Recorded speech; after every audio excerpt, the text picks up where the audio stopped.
Hello peoples, this is your Ayush Ben. यार आज की वीडियो में हम लोग तुम्हारे क्लास 10 के कृतिका बुक के मोस्ट इंपॉर्टेंट पीवाईक्यूज को डिस्कस करने वाले हैं। जो भी बच्चा इस वीडियो को एंड तक देखता है वो अपनी कृतिका बुक से फुल मार्क्स स्कोर करेगा, क्योंकि सीबीएसई जो है वो थोड़े बहुत क्वेश्चन में चेंजेस करके हर साल पूछ देता है कृतिका बुक से। ठीक है, इस वीडियो में हम लोग तुम्हारी 2025 से 2019 तक के जितने भी क्वेश्चन बोर्ड्स में पूछे गए सबको डिस्कस करेंगे। तो अब आराम से चुकू बैठो एंड चलो वीडियो को स्टार्ट करते हैं। और सबसे पहले मैं तुम लोगों को हमारे ऐप के प्रीमियम नोट्स को रिकमेंड करना चाहता हूं। ठीक है, ये नोट्स जो है वो बहुत ही प्रिसाइज तरीके से बनाए गए हैं, एनिमेटेड तरीके से। उसी के साथ वही सेगमेंट में तुम लोगों को मिल जाएगा हमारे हिंदी ग्रामर के हैक नोट्स, ठीक है, जेनजी नोट्स जिसमें ट्रिक्स एंड टिप्स के साथ जिसे बनाया गया है। और उसके साथ साथ तुम लोगों को मोस्ट एक्सपेक्टेड क्वेश्चन भी हमारे ऐप पे मिल जाएगा हिंदी का। डिस्क्रिप्शन में प्रीमियम नोट्स का लिंक मिल जाएगा और एक्सपेक्टेड क्वेश्चन का भी लिंक मिल जाएगा। स्टूडेंट्स बहुत पसंद कर रहे हैं, तुम लोग भी जाके चेकआउट कर सकते हो। तो अब चलो हम लोग आगे बढ़ते हैं, सबसे पहले क्वेश्चन से स्टार्ट करते हैं। हमारा सबसे पहला प्रश्न है तुम्हारा 2025 से, जो कि है माता का आंचल पाठ में बच्चों का पशु पक्षियों के प्रति कैसा व्यवहार दिखता है, उदाहरण सहित लिखिए। यानी कि माता का आंचल जो पाठ है उसमें बच्चे जो है वो जानवरों के प्रति कैसा व्यवहार दिखाते हैं इसके बारे में लिखना है, और उसके बाद अपने शब्दों में इसके ऊपर टिप्पणी भी देना है कि बेसिकली कैसे ट्रीट करना चाहिए हम लोगों को जानवरों को। तो चलो उत्तर देखते हैं। इस पाठ में बच्चों का पशु पक्षियों के प्रति स्नेह और अपनापन दिखता है। यानी कि पूरे पाठ में हम लोग ये नोटिस करते हैं कि बच्चे जो है वो जानवरों से काफी ज्यादा घुले मिले रहते हैं। वे उन्हें दुलारते हैं, खिलाते हैं और उनके साथ खेलते भी है। बच्चे जो है जो जानवर है उनको दुलारते हैं, उन्हें खाना खिलाते हैं और फिर उनके साथ खेलते भी है।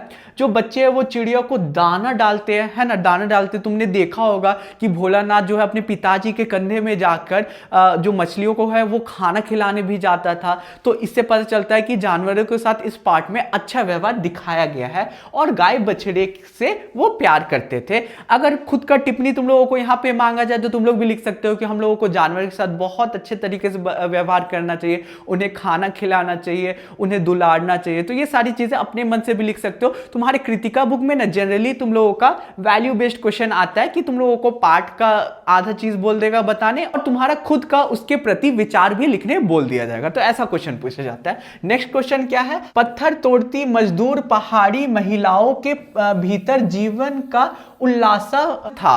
यह कथन किस आधार पर कहा जा सकता है?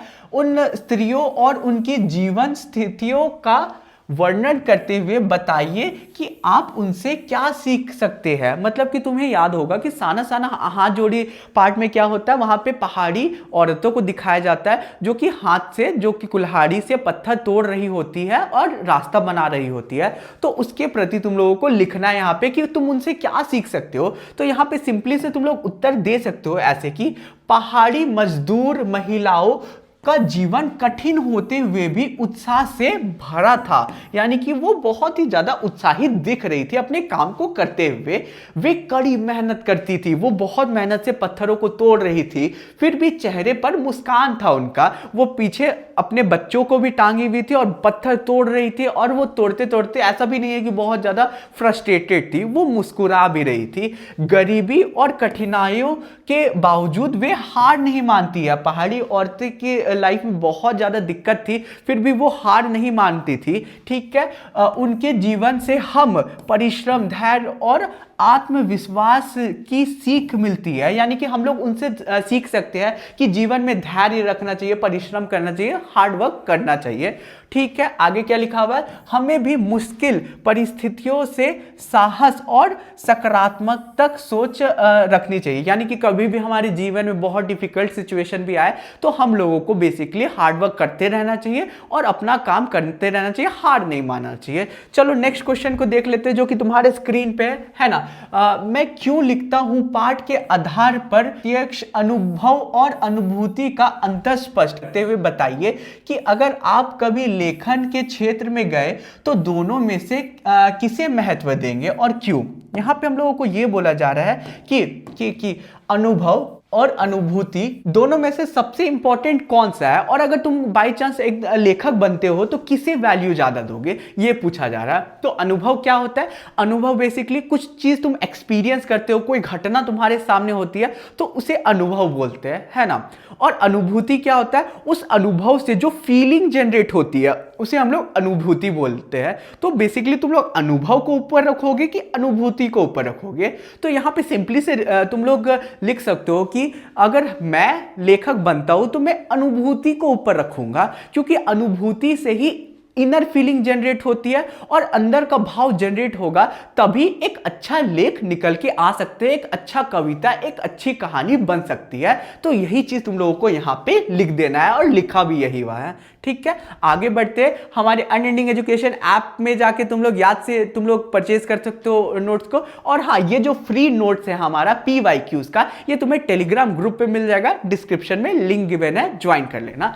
नेक्स्ट क्वेश्चन अब आते हैं हम लोग बोर्ड्स 2024 का है, जो कि है हम लोगों का मैं क्यों लिखता हूं पाठ के आधार पर अनुभव और अनुभूति का अंतर स्पष्ट करते हुए लिखिए कि लेखक ने अपने जापान यात्रा के दौरान हिरोशिमा में सब कुछ देखकर भी तत्काल क्यों नहीं लिखा। अणु विस्फोट की अनुभूति लेखक को कब हुई? यानी कि बेसिकली सबसे पहले प्रश्न में हम लोगों को यह बोला जा रहा है कि अनुभव और अनुभूति के बीच तुम लोगों को डिफरेंस बताना है। और फिर हम लोगों को नेक्स्ट ये बोला जा रहा है कि जब जो हमारे लेखक है वो जापान जाते हैं तो उसके बाद भी वो तुरंत क्यों नहीं कोई लेख लिख पाते हैं। बहुत कुछ टाइम बाद जब वो ट्रेन से ट्रैवल कर रहे होते तब वो लेख लिखते हैं, ऐसा क्यों होता है? तो इसका सिंपल सा जवाब ये है कि अनुभव और अनुभूति का तो मैंने एक्सप्लेन कर दिया कि अनुभव क्या होता है। अनुभव जो तुम अगर कोई घटना तुम्हारे सामने हो गई तो वो अनुभव हो गया, तुम्हारा खुद का एक्सपीरियंस। अनुभूति क्या होता है? खुद के एक्सपीरियंस जो फीलिंग जनरेट होती है उसे हम लोग अनुभूति बोलते हैं। तो वही चीज तुम लोगों का यहां पे लिखा हुआ है ना। सामने घटित वास्तविक घटना प्रत्यक्ष अनुभव कहलाता है। ठीक है, सामने कोई घटना घट जाता है तो उसे अनुभव हम लोग बोल सकते हैं। और उस घटना से प्रभावित होकर, उस घटना से कोई प्रभावित होता है तो उसके हृदय में उस घटना से के प्रति संवेदना जागती है, उसे हम लोग क्या बोलते हैं? अनुभूति बोलते हैं। सिंपल से लिख दोगे, इन्हीं के माध्यम से व्यक्ति उस सत्य को भी आत्मसात कर लेता है जो उसके सामने घटित नहीं हुआ है। यानी कि अनुभूति से कोई भी व्यक्ति ना वो चीज भी फील कर लेता है जो उसके सामने घटित नहीं होता है। यहां पे यही बोला जा रहा है। आगे हम लोगों को फिर सेकंड पार्ट का उत्तर दिया गया है कि अपनी जापान यात्रा में हिरोशिमा में सब कुछ देखकर भी लेखक को तत्काल उस त्रासदी की अनुभूति नहीं हुई। यानी कि जब हमारे लेखक है वो जापान जाते हैं और जो एटम बॉम्ब से हुआ नुकसान देखते हैं तो भी उन्हें अनुभूति नहीं होती है, लेकिन जब वो एक दिन रास्ते से गुजर रहे होते हैं जापान में और वहां पे देखते हैं कि एक पत्थर में एक इंसान का छाया था, तो उससे उनके अंदर अनुभूति जाग जाती है। उस छाया को देखकर क्यों जागती है? क्योंकि वो फील कर पाते हैं कि ऐसा सिचुएशन रहा होगा और वो जो बंदा होगा वो उसी टाइम भाप बन गया होगा और उसका शैडो है वो पत्थर में रह गया होगा। तो ये चीज फील करते हैं वो, तो उनके अंदर से अनुभूति जागती है और फिर तभी वो जाके ट्रेन यात्रा में, अपने भारत के ट्रेन यात्रा में उसके प्रति कुछ लिख पाते हैं। यही चीज तुम लोगों को लिख देना है। अब हमारा नेक्स्ट क्वेश्चन है, माता का आंचल पाठ जैसा वात्सल्य क्या वर्तमान की भागती सी व्यस्त जिंदगी में भी देखने को मिलती है? इस प्रश्न का उत्तर में उपयुक्त तर्क दीजिए। वात्सल्य मतलब प्रेम।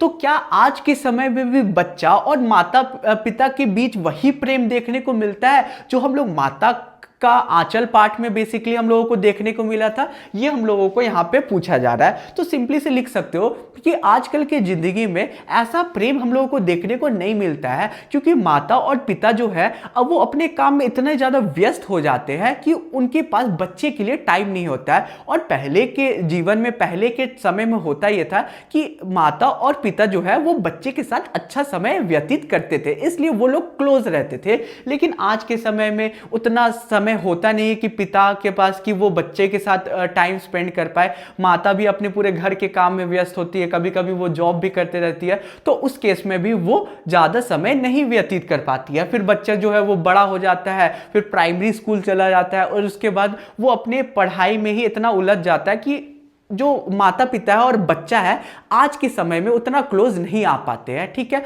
फिर बच्चा बड़ा हो जाता है तो वो मोबाइल में बिजी हो जाता है, उसके बाद तो पूरा कनेक्शन टूट जाता है। तो यही चीज तुम यहाँ पे लिख सकते हो। पहले के जमाने में ये रहता था कि घर में दादा दादा नाना नानी होते थे, तो उस तरह से जो बच्चा है वो उनके साथ में भी घुला मिला रहता था। लेकिन आज के समय में जो फैमिलीज है वो काफी छोटे होते जा रही है। दादा दादा नाना नानी जो है वो अलग रहते हैं, पापा और मम्मी और बच्चा अलग रहता है। तो ये सारी चीजें लिख सकते हो आज के समय को रिलेट करके।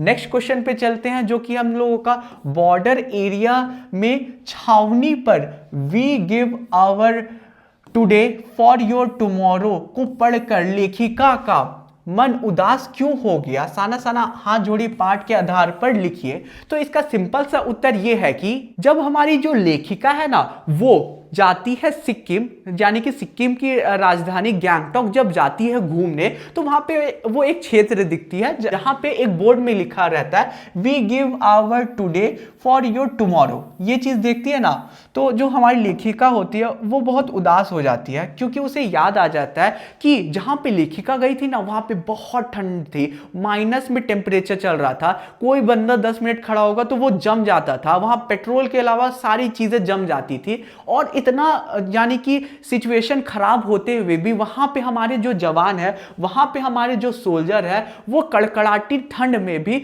ड्यूटी करते हैं और हमारी देश की सुरक्षा करते हैं। एंड यही चीज देख के यहाँ पर हमारी जो लेखिका है वो बहुत ही ज्यादा इमोशनल हो जाती है। और यहाँ पे आगे हम लोगों को ये भी लिखा हुआ है कि रेगिस्तान वाले इलाके में भी हमारे जो जवान है वो दिन रात कड़ी सुरक्षा करते, इतनी गर्मी में भी, और उनके चलते ही हम लोग हमारे घर पे अच्छे से जीवन व्यतीत कर रहे हैं। ये चीज तुम लोग लिख सकते हो। देश और देशवासियों की सुरक्षा के लिए सैनिक द्वारा अपने सुख चैन की कुर्बानी देना सचमुच सराहनीय है। ये सारी चीजें लिख दोगे इस प्रश्न में। चलो ठीक है, नेक्स्ट क्वेश्चन पे चलते हैं, जो कि है हम लोगों का यह स्वाभाविक है कि बच्चा माता या पिता किसी एक से अधिक नजदीकी का अनुभव करता हो।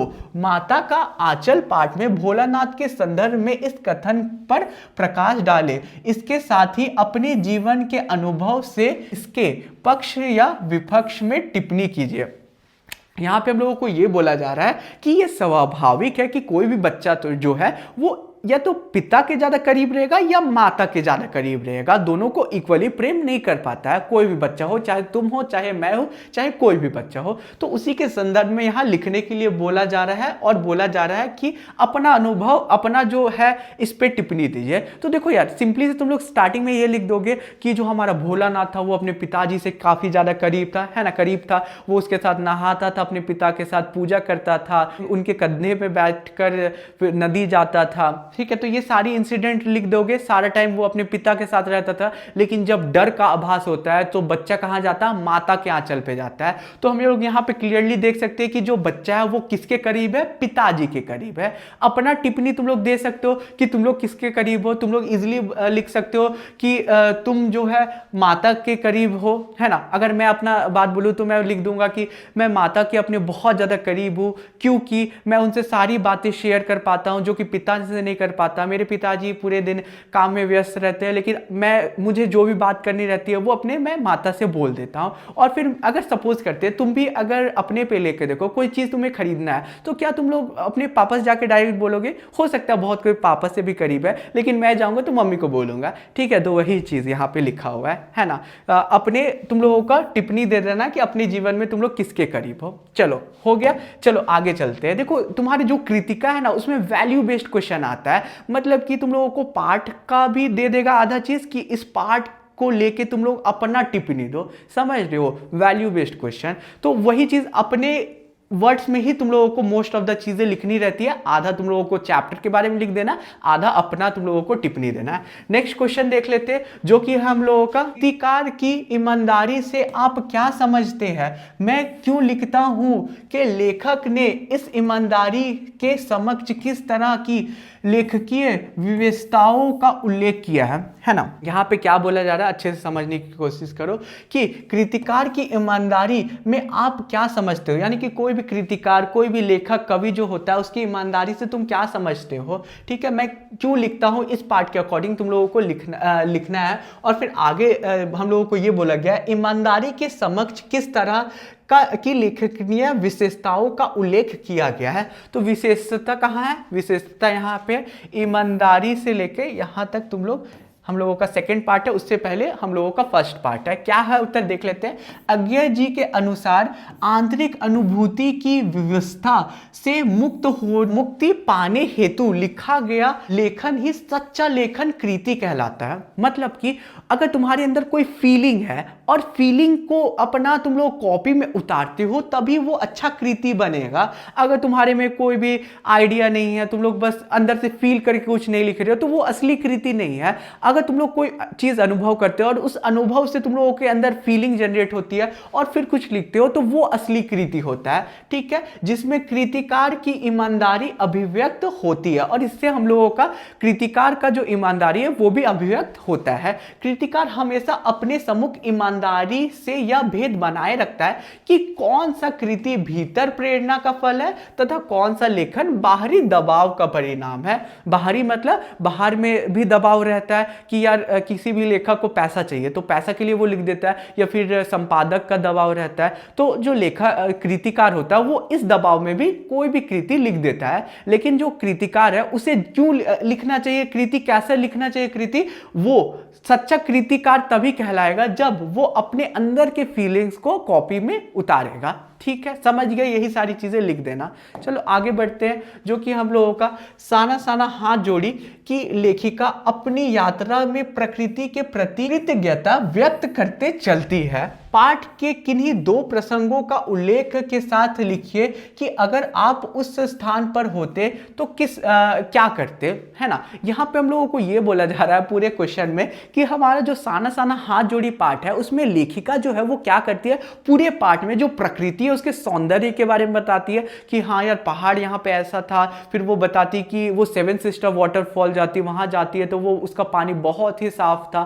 तो यानी कि वो पूरे जर्नी को अपना इस चैप्टर में बताती है, पाठ में बताती है कि वो पहाड़ी इलाके में जाती है, पहाड़ी औरतों को देखती है, उसके बाद बर्फ वाले इलाके पे जाती है जहाँ पे बहुत पतले रास्ते थे, ठीक है, एक तरफ खाई थी। तो ये सारी चीजें बेसिकली वो बताती है। तो यही सारी चीजें तुमको बता देना है पूरे उत्तर में, कोई भी दो विशेषता, दो यानी कि चीजों के बारे में बता देना है। क्या क्या देख लेते हैं। साना साना हाथ जोड़ी पाठ में लेखिका अपनी यात्रा के समय बर्फ से ढके पर्वत शिखरों से झरझर झरते झरनों, बादलों, फूलों से लदी घाटियां, ऊंचे घने वृक्ष तथा नदियों का सौंदर्य का देखकर पुलकित और रोमांचित हो गई है। तो यही चीज है, मैंने जो एक्सप्लेन किया सारी चीजों को लिख देना है। और फिर यहाँ पे सेकंड पार्ट में हम लोगों को ये बोला जा रहा है कि अपने पार्ट में उल्लेख कीजिए कि अगर तुम कहीं ट्रैवल करते तो क्या ऐसे ही तुम लोग सारी चीजों को लिखते, तो तुम लोग भी लिख सकते हो कि हाँ यार अगर मैं भी लेखिका के जगह होता तो सारी चीजों को ऐसे ही दर्शाता, मैं भी पहाड़ों के बारे में बताता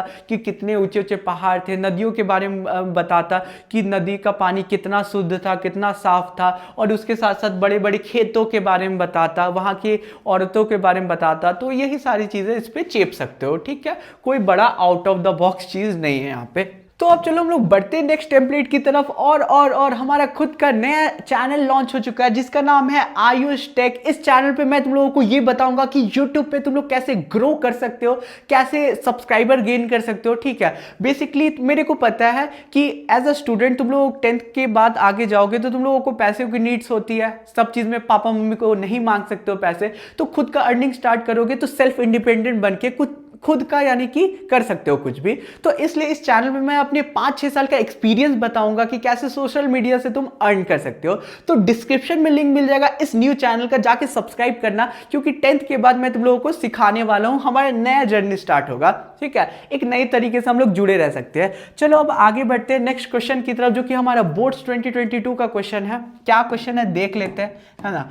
वात्सल्य और ममता की आधार भूमि एक रहने पर भी माता पिता और बच्चों के संबंध में तब से अब तक बहुत बदलाव हुआ है। यानी कि पहले के टाइम पे और अभी के टाइम में जो संबंध है माता पिता और बच्चे का, उसमें बहुत सारे चेंजेस आए हुए हैं। माता के आंचल पाठ के आधार पर इसे उदाहरण स्पष्ट कीजिए। ठीक है, तो तुम्हें करना क्या है, बहुत इजी क्वेश्चन है।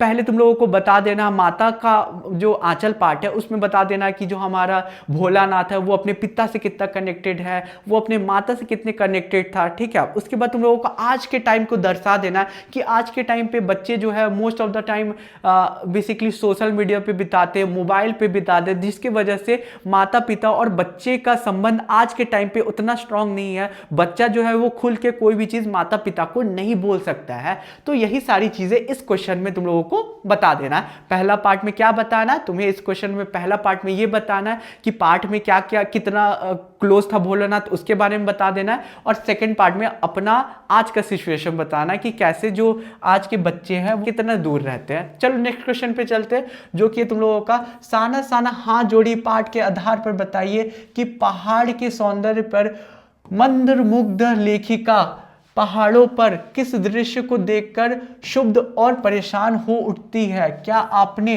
भ्रमण या पर्यटन के दौरान ऐसा दृश्य देखे हैं? ऐसे दृश्य और अपने मन पर पड़े उनके प्रभाव को अपने शब्दों में लिखिए, है ना। यहाँ पे बोला जा रहा है कि जो हमारी लेखिका थी ना साना साना हाथ जोड़ी पाठ में, वो एकदम चिल टाइप में घूम रही थी, एकदम खुश थी, लेकिन अचानक वो कुछ देखती है ऐसा जिससे उनका मूड स्विंग हो जाता है और वो बहुत ही ज्यादा उदास हो जाती है। तो ऐसा क्या देखती है वो पार्ट में, तुम्हें याद होगा कि वो पहाड़ी बच्चों को देखती है। सबसे पहला तो वो पहाड़ी बच्चों को देखती है कि कितने मेहनत से, एक स्कूल था वो पूरा एरिया में, बच्चे जो है वो बहुत दूर तक पैदल जाते थे, स्कूल अटेंड करते थे, घर आते थे और फिर घर का भी काम किया करते थे। दूसरा चीज वो क्या देखती है, वो देखती है पहाड़ी औरतों को जो कि बहुत मेहनत से पहाड़ को तोड़ रही होती है और रास्ता बना रही होती है और उनके कंधे पे बच्चा भी लटका होता है। तो ये दो चीज देख के वो काफी ज्यादा उदास हो जाती है।